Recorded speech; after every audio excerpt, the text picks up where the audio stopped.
Welcome to the Seawind Global Management Moment. I'm Jim Walz, Managing Director.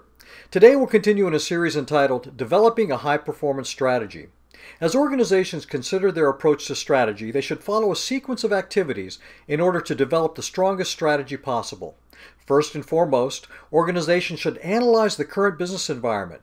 This usually involves a SWOT analysis: strengths, weaknesses, opportunities, and threats. Next, it's important to try and forecast the future. To do this requires us to make some assumptions and then consider the impact of each of these upon the organization, as well as how the organization will respond to them. We need to create a core ideology based on the legacy that the organization wants to leave. We need to define a mission that engenders commitment, as well as a set of guiding principles by which people will conduct themselves. We need to define strategic direction by making conscious choices about the unique contribution of the organization in the marketplace. We thoughtfully define the customers, core competencies, and deliverables of the business.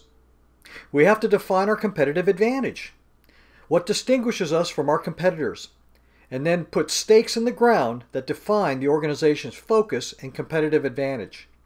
After this, we need to set goals by translating our strategy into performance targets, or goals which are quantitative measures of the organization's health and success.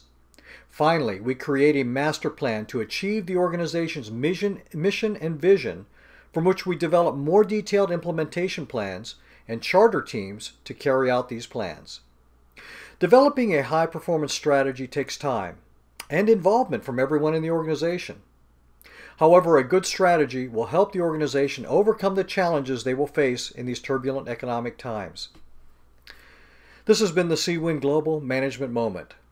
If this has helped you in some way, please tell a friend or colleague to go to www.seawindglobal.com and sign on to receive these weekly leadership and management moments. Until next time, I'm Jim Walz. May you have fair winds and following seas.